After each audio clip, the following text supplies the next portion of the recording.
What's up, brewers? It's Friday again. Is it Friday already? Fucking rights it is. Fucking Friday. Boom. I'm here. We're gonna do another yeast shootout. I'm really liking these. It's kind of like something I've always wanted to do, but just haven't really done. So we're gonna do another relatively simple beer. We got our classic cream ale, which I just doubled it up. This is for 5.5 gallons. We're gonna do 11 gallons today. So that's just corn and two-row, straight up, baby. If you live in the States, that you're literally surrounded by it at all times. So what's the variables today? So we got our US-05, which is pretty standard. I did some searching around. Seems like your Chico strain, so that's your US-05, your 1056, your White Labs 001, I believe Escarpment House Ale, correct me if I'm wrong. So this is your standard Chico strain. We'll do almost any style of beer. It's a great, great yeast. Really lets the rest of the ingredients shine. But I also thought, let's try some Cali Common. That seems like a really good something to, you know, get that corn shining, get that creamy mouthfeel. So we got our Mangrove Jack's M54. I've only used this a couple times. It's in a couple of our kits. Expanding my horizons too. Got my Rev shirt on today. Rev is actually from Manitoba. They're actually just down the street from my house in Grand Point. A lot of cool stuff comes out of small town Manitoba. I picked up one of their G20, one of their smallest amps they make, and talk about the clarity on this amp has really showed me how much I suck. I can really hear how much I suck at guitar. It's inspired me to play more, practice more. Fuck yeah, Rev. I'm gonna keep repping it. I don't care. I know this ain't a gear channel, but I love gear. This is my passion. This is also my passion. So let's mash it in. So we got same thing, Epsom salt. I always use all three, Epsom, gypsum, chloride. We're shooting for 5.25 today, or 5.26, so that's gonna give us some good clarity. And like, couldn't be more simple. Couple of Hallertau Mittelfrüh. And yeah, I got my minerals pre-done, and I've lost my mash paddle. Oh, there it is. Give that a stir. We're gonna mash this one at 150 as well. Kind of my go-to, unless I'm doing something real thick, in which case I've even gone as high as 160 before. Hot. All right, and I already put my lactic in there. It was 8 mils, and I only measure 1 mil at a time, so I got to get a new lactic measurer. What am I? Yeah, let's get that in there. Boom, 11 gals, and we're gonna do that. So same wort, same temperature in the magic box. We're also going to use 2 of our SS Brewtech brew buckets, so like it could not be a more scientific experiment. Gotta love that. When you got all the variables figured out, which is not usually what I do. Save our bag for our spent grains later. One thing I do find about this G70, oh yeah, we're using the G70 today, Grainfather G70. Super nice unit, has all kinds of Wi-Fi connectivity and all that fun stuff. I prefer to stand here and do it manually. Personally, I'm not really much of a apps guy per se. One thing that sucks about here is we are on 3-phase power, which means we got 208 volt. This is a 220 volt unit. So it does need a little bit of help to get to boil later on. So that's where our trusty heat stick comes in. We're gonna use that to get to boil.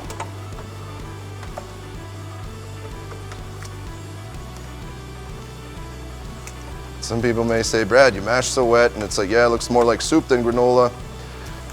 In the old school 3-vessel system, where you're losing, you don't really have anything to help maintain your heat during the mash. I recommend going a bit thicker, but we've got recirculating mash with heat, so it's going to maintain our mash perfectly. I'd rather have a wetter mash, better extraction, in my opinion. You disagree, tell me why. I'd like to know. All right, then we got our recirculation arm with our fancy camlock doohickey. And you wonder, Brad, what's with the fancy camlock doohickey? Well, I like to use my Chill Wizard from Sabco. I'm just gonna use this. We're doing a couple brews today. I'm just gonna transfer between. We've offset a couple brews, so we're not trying to share a chiller. That would be very strange and not good. So this doesn't come with camlock, so I've added this to it. And then we're just gonna hang it off there like so. I haven't actually thought of that. Ooh, that's nice. Look at that. It's gonna be a little sprinkler there. Hopefully it doesn't just shoot right out. Okay, all right, slow it down. All right, there we go. Boom. It's like a nice little fountain. Now we can, you know, get together. We can have a picnic beside it and just listen to the lovely sounds of the splashing water. Boom. Close that up. We'll see you in an hour. I'm gonna have a little sippy poo. Hit that like and subscribe, and don't get too fucked up. We'll see you in a little bit. All right, we're back from our little sippy poo. Time to sparge our classic cream. Kill the pump. Ditch the lid. Ditch our fancy little fountain, which something dawned on me about this. If you believe that hot side aeration is a bad thing, don't do that. I've done a lot of sparging where things are just dripping, getting aerated as hell, and I've never really had any problems, but this was literally the entire mash, so we'll see if that fucks us. Oh yeah, start our slow climb to 212 Fahrenheit.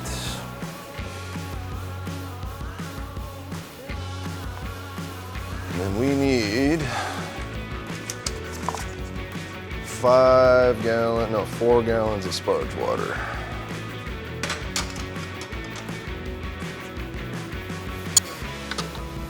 What does it say here?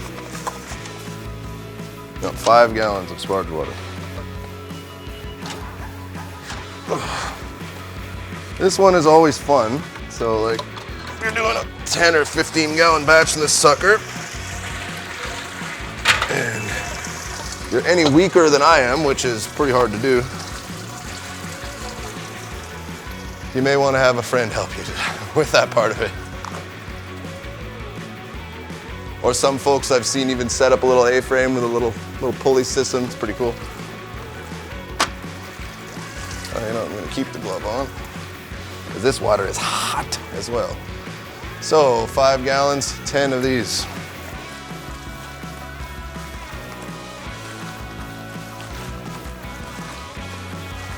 Six. Getting pretty low in here, so let's pump it better.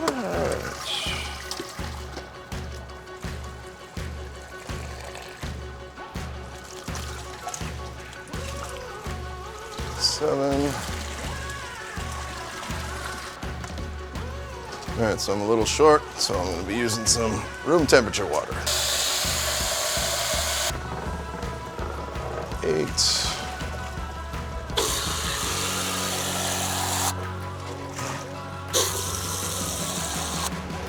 10. All right, we will see. Oh, we'll see you in a little bit for our one and only hop edition. That's 2 ounces of Hallertau at 60 minutes left in the boil. So we'll see you for a quick shot then we'll see you for chilling. Get some chilling done, hit that like and subscribe, maybe have a little sippy poo. See you in a bit. All right, I'm gonna try to dump this into this bag, which is gonna be much more difficult than doing the Brewzilla mash tun, but you'll see if Kev can give us a hand. Hey, you maybe wanna grab some gloves there, Kev. And maybe I'll try to not do it on the floor this time. Maybe we'll just try to slowly kind of pour it in. Still trying to master this one. All right. Take your extra pipe off before, otherwise it ends up in the bag and in the dumpster or in your garden, and then you're like, where the f did my pipe go? Oh. Go down, and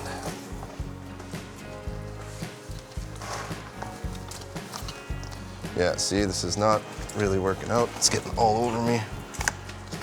Okay, we need the third hand. Here we go.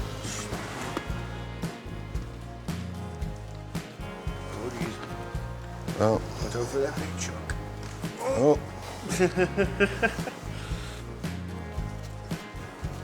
Well, this isn't going as terrible as I thought.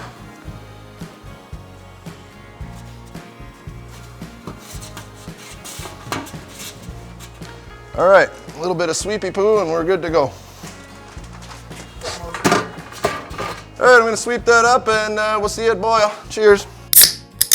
Okay, ready to get to boil on our G70 on our M54 versus US-05 cream ale experiment. This is our one and only hop edition. Not a very exciting beer, but again, if you're doing, like, especially yeast experiments, I really think simple beer is the way to do it. If you disagree, please tell me why. I'm always learning. Remember, as soon as you stop learning, you're getting dumber.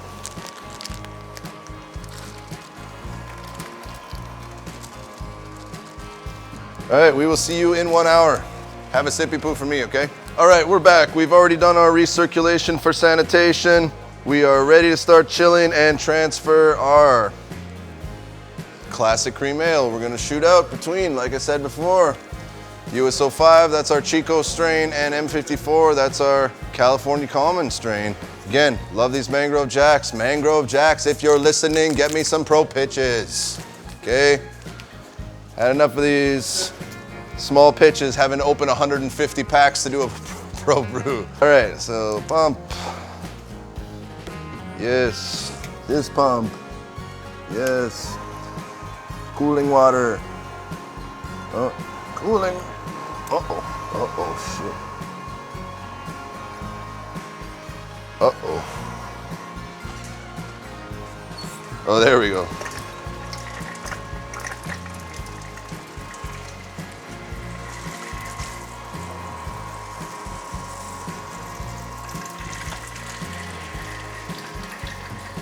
All right, so that's flying down. We're gonna let that get down to about 18 Celsius, and we'll see you in a few minutes for transfer. Have a sippy poo on my behalf in the next 5 minutes. Don't forget to like and subscribe, comment. What other shootouts would you like me to do? Like, I'm loving these yeast shootouts, but maybe you want me to try different dry hop shootouts. Maybe you want me to try same beer, Maris Otter versus two-row. I don't know. I'm half pissed. I'm running out of ideas. I need help. I need help. All right, brewers, it's time. We are at, oh wow, I went too far. We're at 15C, but that's okay. I'd rather pitch too cold than too hot. It will raise. So let's fucking do this.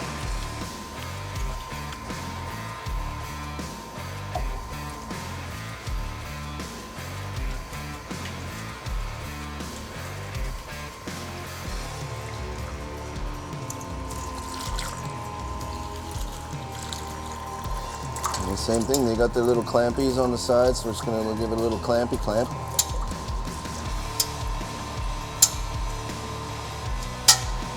As you can tell, I've had a few sippy poos, and that's just fine. It's my show. All right, we're gonna transfer this baby. We'll tune in for the pitch, and we're gonna put those in the magic box, and then we're gonna keep having sippy poos.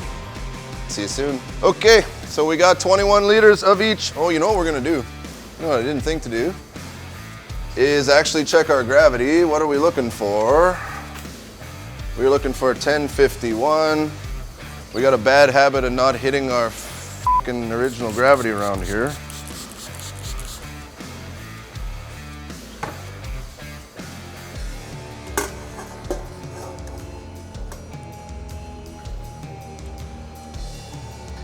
We nailed our volume.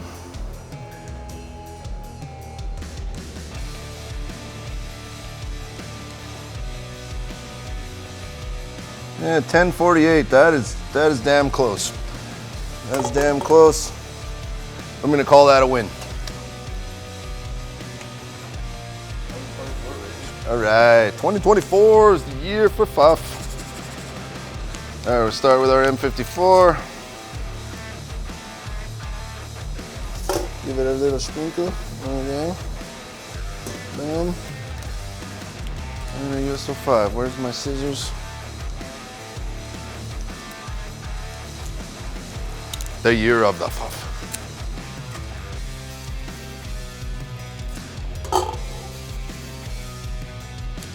Alright. And boom. How do we know which is which? That's how we know. I swear that's why they put that divot there. Boom. Close these up, magic box they go.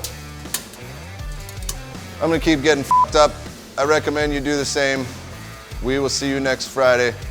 Make sure to like and subscribe if you like to see me fuck shit up. Cheers. 3 weeks later. All right, brewers, we're back. Finally, this one's been sitting in the old keezer for a little bit.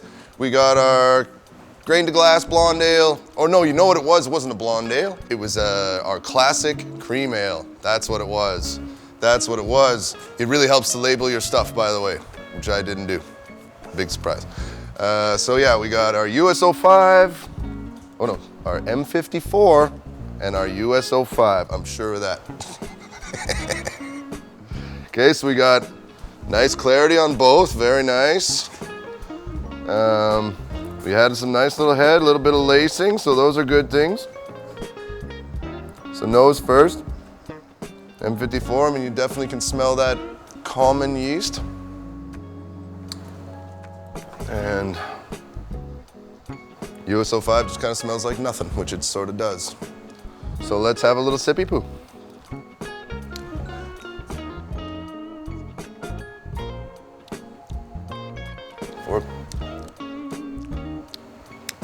Got that, definitely got that common flavor, almost a little bit of banana even, very subtle, but not in a bad way.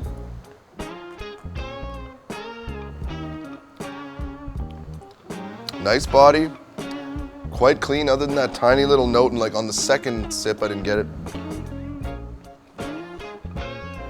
Okay.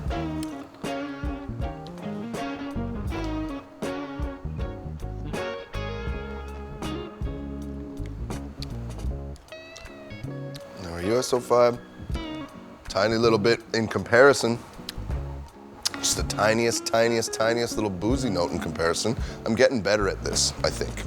Better at tasting, that is. I don't know about brewing. You be the judge on that one.